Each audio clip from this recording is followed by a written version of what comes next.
Infelizmente, o sucessor de Lula vai pegar uma herança maldita, vai pegar as estatais quebradas, vai pegar o rombo fiscal, vai pegar dívidas em cima de dívidas, e essa é que é a realidade. Infelizmente, quem for tomar posse em 2027 não vai pegar um país caminhando bem, não vai pegar um país com as contas pagas, com tudo certinho. Infelizmente, vai pegar uma casa totalmente bagunçada, totalmente desarrumada. Aí eu quero usar essa simbologia. Vai ter que chamar pessoas, vai ter que contratar pessoas para fazer uma limpeza, porque a bagunça e a sujeira tá grande, o fedor tá grande. Vai ter que chamar detetizadores para tirar as baratas, as sujeiras, os ratos.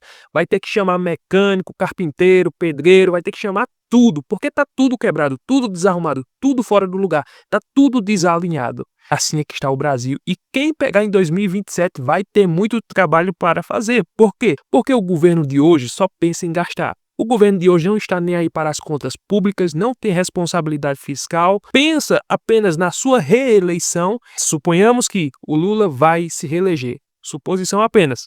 Tomara que isso não aconteça. Eu torço para que isso não aconteça. Mas suponhamos que o Lula vai se reeleger. Ele vai herdar a sua própria herança maldita. Infelizmente, essa é a realidade. Porque quando nós vamos analisar esses 3 anos de governo Lula, qual plano, qual trabalho, qual projeto, o que aconteceu, o que mudou no país? Vamos fazer um exercício mental. O que mudou na educação? O que mudou na segurança pública? O que mudou na saúde, na infraestrutura? O que mudou de tecnologia? Qual foi o avanço, o progresso? O que o Brasil ganhou a mais? Qual tecnologia avançou? O que mudou no Brasil? E eu penso, tento queimando meus neurônios para trazer uma resposta e não consigo dizer. Apenas o que nós podemos dizer é que o Lula está pagando os seus auxílios, Bolsa Família. Apenas o que nós podemos dizer é que houve corrupção. Apenas o que nós podemos dizer, infelizmente, é isso, que a Petrobras está quebrada, que os Correios estão quebrados. O que nós podemos dizer desse governo é isso, que os aposentados foram roubados. E vinha um roubo já lá de trás, sim, com certeza, no governo Bolsonaro estava havendo esses roubos, estava, ele tentou agir, ele tentou frear isso, porque ele já sabia que estava acontecendo, mas vinha acontecendo, não vamos negar isso, é algo que vinha acontecendo há muitos anos, mas veja só que quando Lula tomou posse nesses 3 anos de governo dele, foi assustadoramente o roubo do INSS, passou da casa dos milhões para a casa dos bilhões. Então, como explicar isso? Agora, a pergunta que fica é: a investigação está onde? A Polícia Federal prendeu quem? Quem está sendo monitorado? Quem está com tornozeleira eletrônica? Quem devolveu alguma coisa? Quem está sendo investigado? Ninguém! Então veja só, o Brasil está totalmente quebrado, é uma vergonha nacional. Já não basta o Brasil estar quebrado financeiramente, já não basta tudo corrupção, porque essa é a marca do governo. Qual é a marca do governo? É corrupção. Quando se fala em PT, nós só lembramos de corrupção, mensalão, petrolão. Então, essa é a marca do PT e do Lula. Não é novidade. Esse escândalo do INSS, infelizmente, aconteceu. Infelizmente aconteceu. Não era para acontecer, aconteceu. Mas qual é a novidade quando o PT está na frente de uma situação de um país, de um governo ou de um estado? Qual é a novidade ter uma liderança de esquerda na frente, comandando uma cidade? Será que não ia haver corrupção? Eu não estou aqui condenando pessoas de esquerda, porque existem na esquerda pessoas honestas. Eu não estou condenando todas as pessoas que fazem parte do PT, porque ainda que tenha a mentalidade vermelha, esquerdista, petista, mas acredito eu, não sei, né? Não posso nem fazer o julgamento, mas acredito eu que existem pessoas honestas ali naquele meio. Mas veja só, a marca do PT é a corrupção, é o mensalão, é o petrolão. Mas para que tirasse o golpista, mas para que tirasse o autoritário, para que tirasse o Jair Bolsonaro das eleições, valia a pena trazer a corrupção de volta. Foi essa análise que tanto o TSE, o Supremo Tribunal Federal, os ministros, a cúpula, o mercado financeiro, a grande mídia, todo mundo fez campanha para o Lula, porque para eles valia mais a pena tirar uma pessoa que fala um monte de bobagem, valia mais a pena tirar uma pessoa que era verdadeira, sincera, valia mais a pena tirar uma pessoa desse porte e trazer uma pessoa que foi manchada, foi presa. E não foi presa por engano, não foi presa porque se equivocaram, o juiz Sérgio Moro estava com raiva de Lula, por isso que mandou a Polícia Federal prender. Não foi por isso não, foi porque existiam provas incontestáveis contra o Lula. Então essa narrativa e essa conversa, porque infelizmente, né,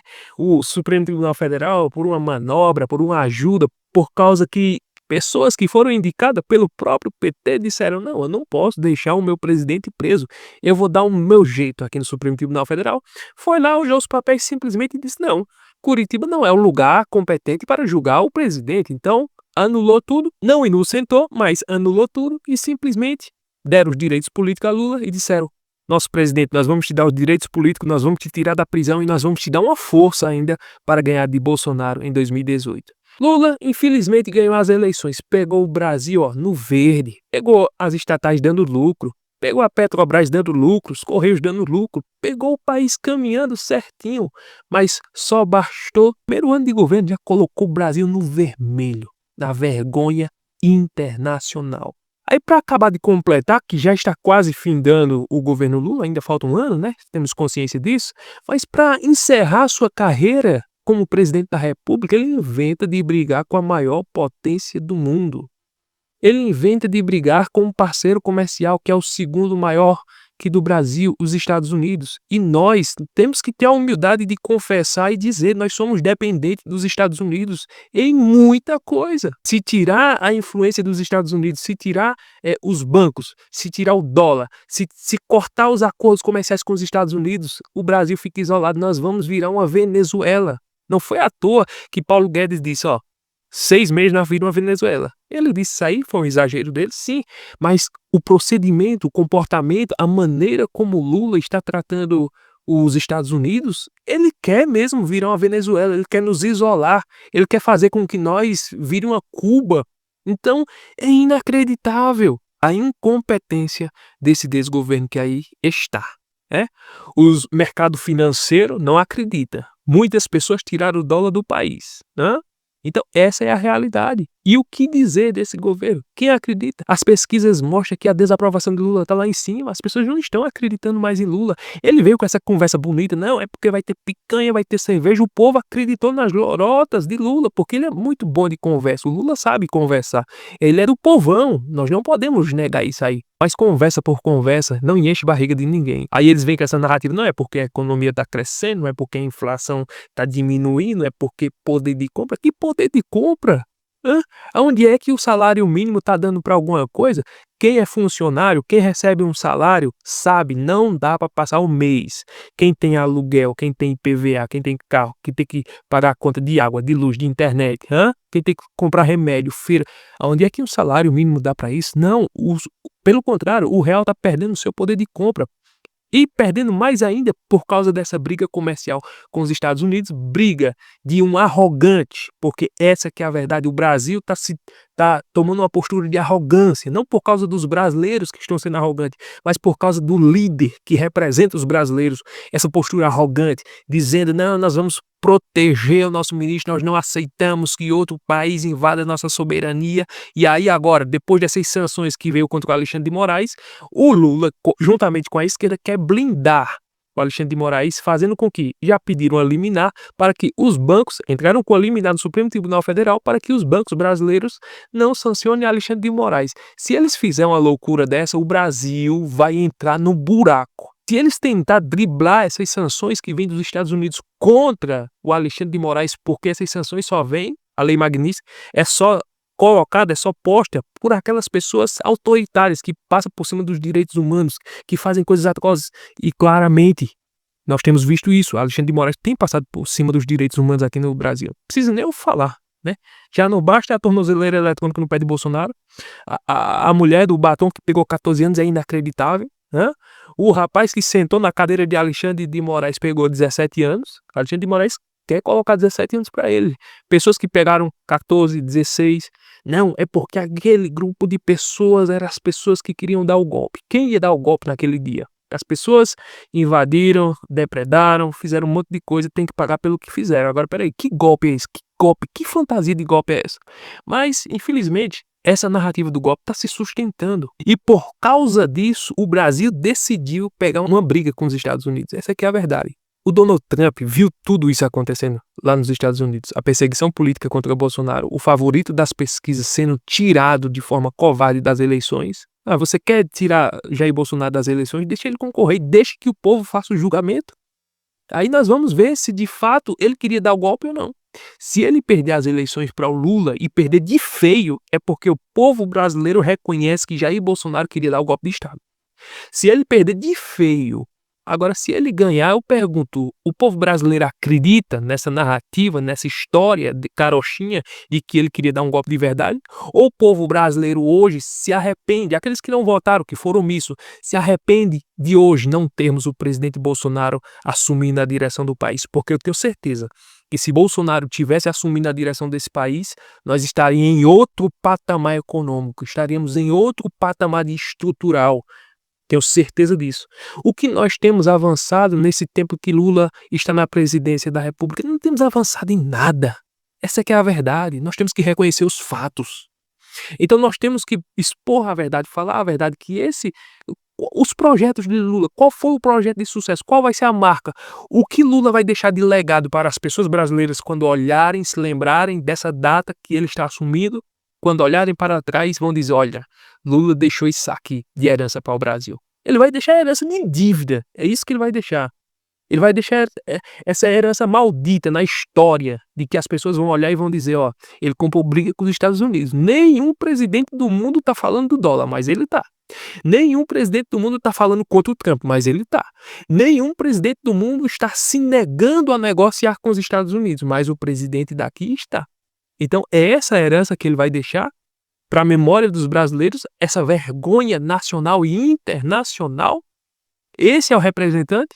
Já não basta o Lula ser essa vergonha, a sua esposa vivendo das nossas custas, vivendo uma vida luxuosa, falando bobagem contra os Estados Unidos, falando bobagem contra os jornalistas, falando bobagem contra autoridades dos Estados Unidos. Quem não se lembra daquelas falas horríveis que ela falou contra o Elon Musk? Elon Musk nunca citou o nome dela, nunca falou nada contra ela, mas deu uma loucura na cabeça dela. Ela escutou um som, não sei de onde, e disse, eu não quero nem repetir o que ela disse, né? Mas veja só, é inacreditável. Um país que não constrói, mas destrói, que não avança, mas retrocede. Um país que não está em destaque internacional, que nós não estamos em destaque internacional. Um país que, em vez de estar do lado das democracias, ao invés de estar do lado de países que são democráticos, se levanta contra as democracias, porque ele está se levantando contra os Estados Unidos, se levantou contra Israel, virou pessoa não grata. Como é que a pessoa... com essa história, não, nós estamos defendendo os palestinos, conversa fiada, estava do lado do Hamas, essa aqui é a verdade. E pelo contrário, estava metendo o pau em Israel, falando que Israel estava fazendo isso, aquilo, Israel era que estava sendo muito agressivo. Então é inacreditável. E agora, Israel e Irã fica do lado do Irã e contra Israel de novo. Então, que governo vergonhoso esse que nós temos aqui no Brasil.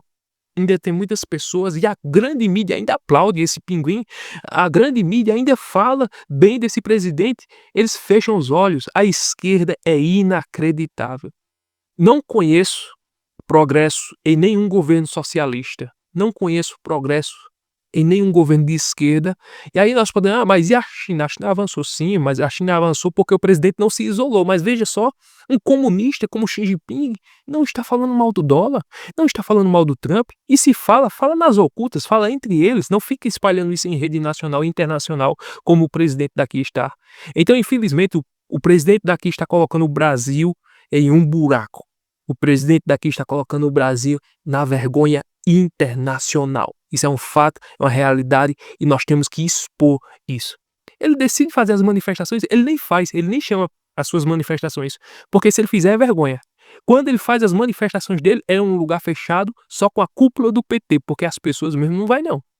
Aonde é que o Lula sai nas suas viagens pelo Brasil e dá multidões, e dá muita gente? É uma vergonha, e não dá ninguém. As pessoas não acreditam. As pessoas não se sentem representadas por esse governo. Essa aqui é a verdade, nua e crua. Então, pessoal, tá aí a vergonha internacional.